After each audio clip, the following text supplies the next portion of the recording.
Hello and welcome to Reviews. As always, I'm Plume Noir, and I wanted to just take a quick look. This is kind of old news, granted, but the other night I reviewed Chelsea Cain's Maneaters number 9, and as you know how I feel about the book, not that good of a book.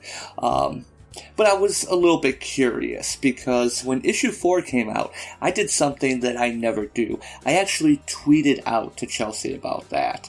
That was the first issue where they just completely ignored the plot and decided to do like a magazine parody and just kind of killed the momentum of the book. They did it again in number 8. And like I said, I tweeted out to her because Chelsea Cain, I will give her props. She's not using one of the block bots that other people use. I don't like saying blockchain because that's not actually the proper definition of blockchain. As someone that works in IT, it kind of bugs me. But anyway, she doesn't block me. I do appreciate that. And so I decided after I read issue 9, I would take a look to, just see what's on her Twitter. And that was, like I said, a couple days ago. I think that was, around the 5th of June. I saw she had this tweet from May 24th, where she says, "I love making man-eaters, but the reality is that it costs more to make than it earns. Pretty simple, heartbreaking math. We all work tremendously hard on it. The team, including 3 14-year-old girls, image, retailers who sell it. People like it, and we can't make it work." And then she adds on, "We will get 12 issues out by hook or by crook and finish up the story if I have to take hostages to do it." Being kind of funny there, but okay. But we see the point. It's kind of that whole, as they always say, that get woke, go broke thing. The problem is, it's not a very good series. It's putting the message first and then the story. And as we see, there was a murder investigation going on. We still don't know who did that. It just kind of drifted off in the plot as now the book has shifted to Maud being in this Betty Ford clinic that's run by the Were-Panther equivalent of male feminists. The book is all over the place. But I want to take a look at the tweets here real quick. So when we go through this, so yeah, I keep reordering the first trade paperback for my store because I want to always have a backup copy here when I sell one. It's the hands down favorite book of several customers and a top 5 book of mine. Is there any way to support Team Maneaters through Patreon or something? And there's a lot of replies to this. Of course, we have, the GIF. No, I'm a weird case, a dad in my 40s, and I read a lot of comics monthly. My 14-year-old daughter reads too, and one of them is Maneaters, which we read but don't talk about, except about how great it is. Challenging material for co-read, but worth it. Thank you all. Okay, it seems like you would have a lot of conversation about that book. We recommend it in our subscriber newsletters, at cons, etc. If we still had a storefront... Wait, hold on. If we still had a storefront, this would be on display on an end cap front and center. Stores are dying. That's an example right there. They don't even have a store to show it off. I wonder why, if this is what they support. It's brilliant, funny, thoughtful thing. Will it make a difference when the trade is published? And then someone gives a commissioner at Netflix a copy? Oh god, imagine a live-action version of this book. Here's one. This may be painful to hear, but Maneaters had an uphill battle. The second number 2 was FOC. I don't know. FOC, I'm used to that being free of charge. I don't know what that means in maybe a bookshop, but before number 1 even hit shelves, hindsight is 2020, but that hamstrung its ceiling at our shop early on. See, stores are talking about the problems that they're having with the book. At least the stores that are still around. I buy 2 of every issue, 1 for me and 1 for a friend, and buy the trades too. This sucks. I would have killed for something like this when I was a teenage girl, and when I was at Heidi Ho Comics. Yeah, so it's basically it's aimed at women. Nothing wrong with that. But you're aiming at such a small audience here. Is there a way to keep it running digitally, perhaps a Patreon? Yes, I know we support on Patreon or Kickstarter. You deserve to get paid for the great work. You and the 14-year-olds. Again, I'm going to come back to the 14-year-olds. I'm going to come back to Chelsea's tweet about this because I really want to break it down. But I had to look at some of these comments here. I'm actually crying right now. Really? I am actually crying. It's a comic book. Thank you for what you're doing with it. As an indie comic creator, I know the struggle is real. Yeah, I have used man-eaters in all my writing panels and workshops. Okay, why? It's poorly written. What else we got here? We put it on our Women in Comics shelf, and it sold better than almost anything else in our store the last couple of months. Yeah, because you probably put it out front and center, where it wasn't just mixed in with everything else. For the Patreon, yeah, what else we got? No, this reminds me of the person that screamed when Trump got elected. Yeah! You know the video I'm talking about. This breaks my heart. I love this comic so much. Is it too late to save? I just heard of this series recently. So you get the idea of what's going on here. But the thing is, the book is not selling. And in fact, let's go over to Chromicon here. And let me just pull this up here.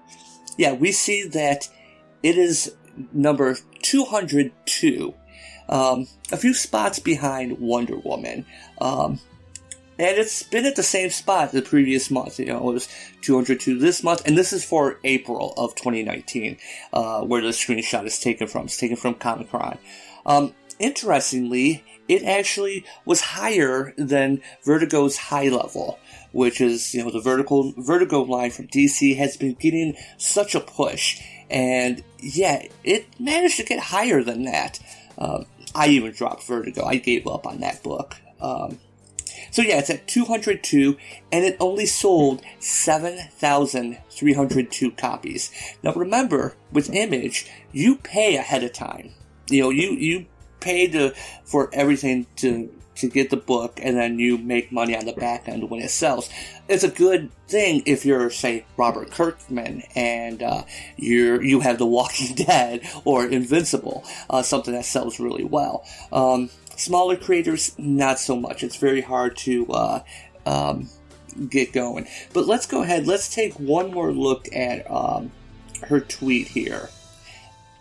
I love making man-eaters, but the reality is that it costs more to make than it earns. Yeah, as you said, it's selling 7,300 copies a month. I mean, it's not...